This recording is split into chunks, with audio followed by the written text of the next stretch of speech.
अस्सलाम वालेकुम, my name is Fatima Asad. अच्छा, तो सबसे पहले हमने डिफरेंशियल इक्वेशन के अंदर हमने ये देखा था कि हमारे पास जब भी कोई जनरल सॉल्यूशन गिवन हो तो हम उससे किस तरह से डिफरेंशियल इक्वेशन को फॉर्म करते हैं। ठीक है, उसके अंदर हम क्या कर रहे होते थे कि आखिर में जो है कांस्टेंट्स को हटा रहे होते थे और जितने भी कांस्टेंट्स होते थे हम उस इक्वेशन को उतनी ही दफ़ा उसका डेरिवेटिव ले रहे होते थे।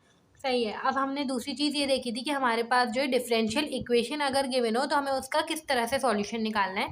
तो हमने ये देखा था कि हमें सबसे पहले ये देखना होता है कि हमारे पास जो डिफरेंशियल इक्वेशन गिवन है वो कौन सी फॉर्म की है। हमने एक दफ़ा उसकी फॉर्म आइडेंटिफाई कर ली, उसके बाद हमने उसके ऊपर कोई भी टेक्निक लगा के उसको सॉल्व करना होता है। ठीक है, जिसके अंदर हमने क्या देखा था, वेरिएबल सेपरेबल फॉर्म की थी। अब हमारे पास है इनिशियल वैल्यू प्रॉब्लम। अब इनिशियल वैल्यू प्रॉब्लम के अंदर हमारे पास क्या होता है कि हमें फॉर एग्जांपल कोई भी डिफरेंशियल इक्वेशन गिवन है।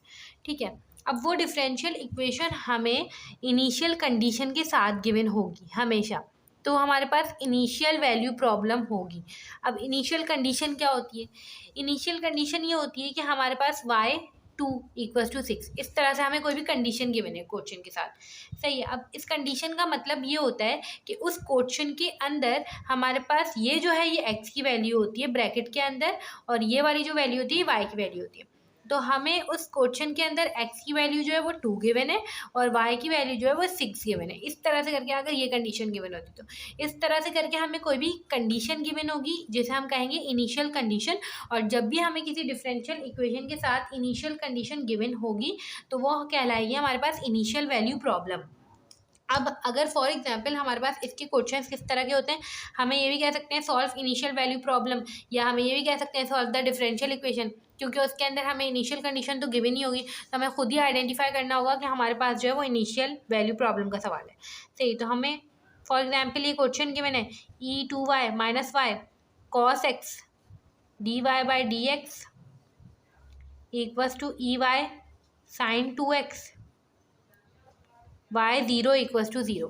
सही है। अब हमें फॉर एग्जांपल ये सवाल गिवन है और अब हमें सबसे पहले वही काम करना है कि हमें जो है y वाले फंक्शंस को अलग करना है और x वाले फंक्शंस को अलग करना है। तो हम किस तरह से करेंगे, dy को हम इधर ही रखेंगे। ठीक है, e2y - y ये इधर ही रहेगा, ey यहाँ पे मल्टीप्लाई हो रहा है, यहाँ पे आके डिवाइड हो जाएगा। इसी तरह से हमारे पास sin 2x यहीं पे रहेगा, dx यहाँ पे हमारे पास जो है डिवाइड हो रहा था, यहाँ पे आके मल्टीप्लाई हो जाएगा, और cos x यहाँ पे मल्टीप्लाई हो रहा था, इधर आके डिवाइड हो जाएगा। इस तरह से करके हमने अपनी इक्वेशन को जो है वो अरेंज कर लिया। अभी हमने ये चीज़ भूल जानी है, इसको अभी हमने नहीं देखना। ठीक है, अब हमें क्या करना है, हमारे पास जैसी फंक्शन अलग अलग हो गए, हमने इसकी दोनों साइड पे इंटीग्रेशन ले लेनी है। अब हम इसको इंटीग्रेट किस तरह से करेंगे कि ई वाई लिखा हुआ है हमारे पास, अगर हम इसको ऊपर ले आते हैं e-y e2y - y, सही है, dy। ठीक है, और हमारे पास एक ट्रिग्नोमेट्रिक आइडेंटिटी होती है जिसमें हमारे पास sin 2x बराबर होता है 2 sin x cos x के। सही है, तो वो हमने आइडेंटिटी लिख दी। हमारे पास जो है cos x से कैंसिल हो जाएगा। अब अगर हम इसको सॉल्व करें तो दोनों ई एक्सपोनेंशियल आपस में मल्टीप्लाई हो रहे हैं, तो इनकी पावर जो है वो प्लस हो जाएंगी। -y + 2y ये हमारे पास हो जाएगा सिर्फ y। ठीक है, और ये हो जाएगा -y e-y इंटू dy। ठीक है, तो ये हमारे पास सॉल्व हो गया, और ये 2 जो है वो क्योंकि कांस्टेंट है तो वो बाहर आ जाएगा और sin x अंदर आएगा। ठीक है, sin x dx। अब हमने इसको किस तरह से सॉल्व करना है कि हम इसके ऊपर अलग अलग इंटीग्रेशन अप्लाई कर देंगे। ey माइनस e-y dy दोनों साइड आएगा, dy 2 sin x। अब हम देखते हैं कि हमारे पास ये जो फंक्शन है साइन का, इसका क्या बाहर डेरिवेटिव मौजूद है, x का डेरिवेटिव 1 होता है, बिल्कुल मौजूद है, तो हम इसको इंटीग्रेट कर देंगे। साइन x की इंटीग्रेशन हमारे पास बराबर होती है माइनस cos x के। सही है, तो प्लस c। ठीक है, तो ये हमारे पास ey। अब इसको भी हम इसी तरह से इंटीग्रेट करेंगे कि ey हमारे पास e के ऊपर जो पावर होती है, पावर का अगर बाहर डेरिवेटिव मौजूद है तो हम क्या करते हैं कि उसको ey को एज इट इज़ लिख देंगे, तो ey एज इट इज़ आ जाएगा यहाँ पे, और माइनस y e-y dy, और यहाँ पे हमारे पास हो जाएगा -2 cos x प्लस का c। सही है। अब अगर हम देखें तो इसको हमने किस तरह से सॉल्व करना है, यहाँ पे हम बाय पार्ट्स लगाएंगे। अब बाय पार्ट्स हम कैसे लगाएंगे कि हमारे पास बाय पार्ट्स होता है अगर u × v dx। ठीक है, तो ये u लिख देते हैं हम, v dx लिख देते हैं, उसके बाद माइनस, और इसको इंटीग्रेट करते हैं और ये हमारे पास हो जाता है du/dx, ठीक है, इंटू v/dx, ये dx। इस तरह से करके ये हमारे पास बाय पार्ट्स लग जाता है। अब अगर हम देखें तो यहाँ पे हमारे पास u जो है वो y के बराबर हो जाएगा, v जो है वो e-y के बराबर हो जाएगा, ठीक है। तो अब हम इसको इस तरह से करेंगे कि u/y, ठीक है, e-y dy माइनस u जो है वो y है, dy/dy, e-y dy, इस तरह से करके हमने इसको लिख दिया। अब हमने क्या करना है, इसको सिंपल इंटीग्रेशन करनी है इसकी y। अब क्योंकि e-y पावर का बाहर डेरिवेटिव मौजूद होना चाहिए, -1 मौजूद नहीं है, तो हमने -1 को मल्टीप्लाई और डिवाइड करके यहाँ पे लाना है। तो मल्टीप्लाई, अगर हम -1 यहाँ पे मल्टीप्लाई और डिवाइड करेंगे तो ऊपर वाला -1 तो अंदर चला जाएगा, और क्योंकि इसका डेरिवेटिव मौजूद हो जाएगा तो बाहर भी तो -1 रहेगा, तो ये जगह माइनस, ठीक है, e-y, इस तरह से हमने करके इसको लिख दिया। dy नहीं आएगा, ये हो चुका इंटीग्रेट, ठीक है। अब dy/dy तो 1 हो जाएगा, सही है। और हमने क्या करना है, इसकी इंटीग्रेशन ले लेनी है। इसकी इंटीग्रेशन वही हो जाएगी हमारे पास, हमने इसकी 2 दफ़ा इंटीग्रेशन लेनी होगी, dy, सही है। अब अगर हम इसकी एक दफ़ा इंटीग्रेशन लेंगे तो हमारे पास क्या आ जाएगा, ये तो हमारे पास हो जाएगा -e-y इंटू y, और माइनस ये हमारे पास हो जाएगा -e-y, सही है। अब एक दफ़ा और इंटीग्रेशन लेंगे, ये हमारे पास हो जाएगा कुछ इस तरह से, -e-y इंटू y माइनस, ये चीज़ हमारे पास लिखी हुई थी, सही है। अब हमने इसको एक और दफ़ा इंटीग्रेशन लेनी है इसकी, तो ये हो जाएगा -e-y, y माइनस, एक और दफ़ा माइनस आएगा तो ये प्लस हो जाएगा, सही है, और ये साइन हट जाएगी, ये ब्रैकेट आ गया, तो ये हमारे पास हो जाएगा -e-y टू y -e-y, सही है। तो हमने इस पूरे की जगह, इसकी जगह हमने ये लिख देना है, तो ये हमारे पास कुछ इस तरह से बन जाएगा, e y माइनस, ये हमारे पास इस तरह की इक्वेशन लिखी हुई थी, सही है।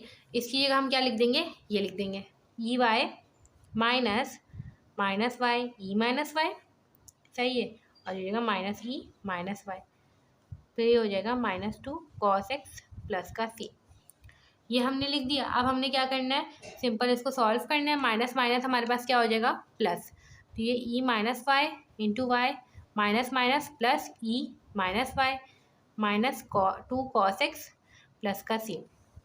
अब ये हमारे पास एक इक्वेशन आ गई। अब ये इक्वेशन जो है ये हमारे पास क्या है, जनरल सॉल्यूशन है, ठीक है। जैसे हम वेरिएबल सेपरेबल फॉर्म के अंदर हम यहाँ तक सारा काम कर रहे थे, हम इसके आगे कोई और काम नहीं कर रहे थे। अब हमें देखना है, हमारे पास एक इनिशियल कंडीशन भी तो गिवन है, तो अब हमें एक एडिशनल काम इनिशियल वैल्यू प्रॉब्लम के सवालात के अंदर ये करना होगा कि हमें यहाँ पे इसकी कांस्टेंट की वैल्यू निकालनी होगी, और आखिर में इसी इक्वेशन के अंदर इस कांस्टेंट की वैल्यू भी पुट करनी होगी। मतलब कि इनिशियल वैल्यू प्रॉब्लम के अंदर हम असल में पर्टिकुलर सॉल्यूशन निकाल रहे हैं, सही है। पर्टिकुलर सॉल्यूशन के अंदर क्या होता था, सी की वैल्यू होती थी कोई ना कोई, यहाँ पे वैल्यू होनी चाहिए। वैल्यू कैसे होगी, हमें इस सवाल के अंदर y 0 के मैंने मतलब कि y की वैल्यू भी 0 है और x की वैल्यू भी 0 है, तो हम पुट कर देंगे plus e-0 into 0 plus e-0 -2 cos 0 plus का c, सही है।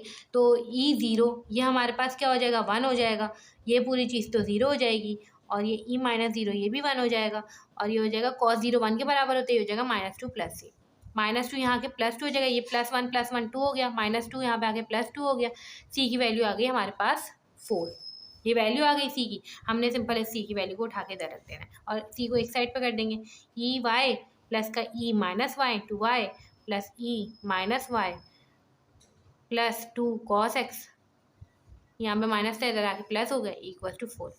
तो ये हमारे पास जो है पर्टिकुलर सॉल्यूशन हमने इसका निकाल लिया, और हम जो है इनिशियल वैल्यू प्रॉब्लम के जो सवालात होते हैं वो हम इसको इस तरह से सॉल्व कर रहे होते हैं। अब फॉर एग्जांपल हमारे पास एक और क्वेश्चन गिवन हो कि e-y प्लस 1 का स्क्वायर e-y, ठीक है, dx plus e(x plus 1 3e-x into dy equal to 0। ये हमारे पास एक और क्वेश्चन गिवन है। अब हमें कह देंगे सॉल्व द डिफरेंशियल इक्वेशन। ठीक है, अब इसके अंदर हमें कोई भी कंडीशन भी गिवन हो सकती है, मगर हमें सिंपल कह रहे हैं कि इसको सॉल्व द डिफरेंशियल इक्वेशन। सही है, अगर हमारे पास इसमें कोई ना कोई कंडीशन गिवन होती तो वो इनिशियल वैल्यू प्रॉब्लम का सवाल होता, मगर अभी हम इसकी फॉर्म पहचानेंगे सबसे पहले। तो हम देखेंगे क्या एक्स और वाई के फंक्शन जो है वो अलग अलग हो सकते हैं। तो अगर हम देखें तो डी वाई जो है वो इधर है, मतलब कि ये दोनों एक ही इक्वेशन है, तो हम इसको सबसे पहले तो अलग अलग कर लेंगे। स्क्वायर ई माइनस वाई डी एक्स, सही है, और प्लस यहाँ पे ये हो जाएगा माइनस ई एक्स प्लस वन क्यूब ई minus x into d Y. सही है, अब डी वाई वाई वाली टर्म्स को इधर ले जाएंगे और एक्स वाली को इधर ले आएंगे। माइनस ई एक्स प्लस वन का cube E minus X equals to, और ये हो जाएगा D Y upon E Y plus one का होल स्क्वायर ई माइनस वाई। तो हमने इन दोनों को एक साइड कर लिया। ठीक है, अब हमने देखा है कि हमारे पास एक्स के फंक्शन और वाई के फंक्शन एकदम अलग हो गए, तो ये हमारे पास वेरिएबल सेपरेबल फॉर्म है। हमने दोनों साइड पे इसको इंटीग्रेट कर देना है। अब हम इसको ऐसे भी इंटीग्रेट कर सकते हैं, माइनस की साइन हम बाहर निकाल लेंगे और one upon e x plus one का क्यूब इंटू डी एक्स, और ये हो जाएगा one upon E Y plus one का होल स्क्वायर ई minus y into d y. अब हमें इसकी इंटीग्रेशन करनी है। हम कैसे करेंगे कि हमारे पास जो है ये ई माइनस एक्स है, ठीक है, हम इसको ऊपर ले जा सकते हैं, तो ये ई एक्स हो जाएगा, तो e x plus one cube d x. ठीक है, और ये ई माइनस वाई है तो हम इसको भी ऊपर ले जा सकते हैं, E Y plus one square D Y. सही है, तो अब हम यहाँ पे सिंपल सब्सटीट्यूशन कर लेंगे। सब्सटीट्यूशन कैसे करेंगे कि हमारे पास टी जो है वो हम ई एक्स प्लस वन के बराबर कर देंगे। ठीक है, और अब अगर हम इसको डेरिवेट करें D T over D x, हमारे पास बराबर हो जाएगा ई एक्स के, और वन का डेरिवेटिव तो ज़ीरो होता है। ठीक है, तो हमें ई एक्स डी एक्स निकालना है, तो ई एक्स डी एक्स बराबर हो जाएगा डी टी के। ठीक है, तो अब हमारे पास यही चीज़ यहाँ पर भी होगी, टी बराबर हो जाएगा हमारे पास, बल्कि यू दूसरा वेरिएबल ले लेंगे, यू बराबर हो जाएगा हमारे पास ई वाई प्लस वन के। ठीक है, अब हम इसको इंटीग्रेट डेरिवेटिव इसका लें तो हमारे पास हो जाएगा D U over D Y. ठीक है, और ई वाई। ठीक है, ई वाई डी वाई को हम अगर अलग कर लें, ई वाई डी वाई बराबर हो जाएगा डी यू के। सही है, तो अब हम इसको सब्सटीट्यूट कर देंगे। सब्सटीट्यूट कैसे करेंगे कि हमारे पास ई एक्स डी एक्स बराबर किसके था, डी टी के, और नीचे हमारे पास हो जाएगा टी का क्यूब। इसी तरह से वही काम हमने यहाँ पर भी करना है। ई वाई डी वाई किसके बराबर था, डी यू के, और ये हमारे पास हो जाएगा यू का स्क्वायर, और यहाँ पे माइनस ऐसे ही रहेगा। ठीक है, अब हमने इसकी जो है इंटीग्रेशन करनी है। इंटीग्रेशन कैसे करेंगे हम इसकी, अगर हम देखें तो टी जो है हम इसको ऊपर ले आएंगे, ये हो जाएगा T minus three plus one, और नीचे भी माइनस थ्री प्लस वन। ठीक है, इसी तरह से हो जाएगा you minus two plus one और माइनस टू प्लस वन। सही है, तो ये हमारे पास प्लस सी भी हो जाएगा, यहाँ पे हम माइनस टी माइनस टू। सही है, और यहाँ पे क्या हो जाएगा माइनस टू। इसी तरह से ही हो जाएगा माइनस वन, और यहाँ पे भी क्या हो जाएगा माइनस वन प्लस सी। अब अगर हम इसको देखेंगे तो ये माइनस माइनस प्लस हो जाएगा, तो ये जगह वन अपॉन टू। ठीक है, माइनस माइनस तो प्लस हो गया, और टी का ऊपर माइनस टू है तो इसको नीचे ले जाके हम स्क्वायर कर देंगे, टू टी स्क्वायर हो जाएगा, और ये हो जाएगा minus one upon u plus C. इस तरह से करके अब हमने सिंपल इसकी वैल्यूज़ पुट कर देनी है।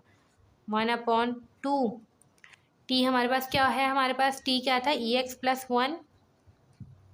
सही है, और यू क्या था हमारे पास, e Y plus one plus C. तो ये हमारे पास इसका सिंपल जो है वो आंसर हो जाएगा।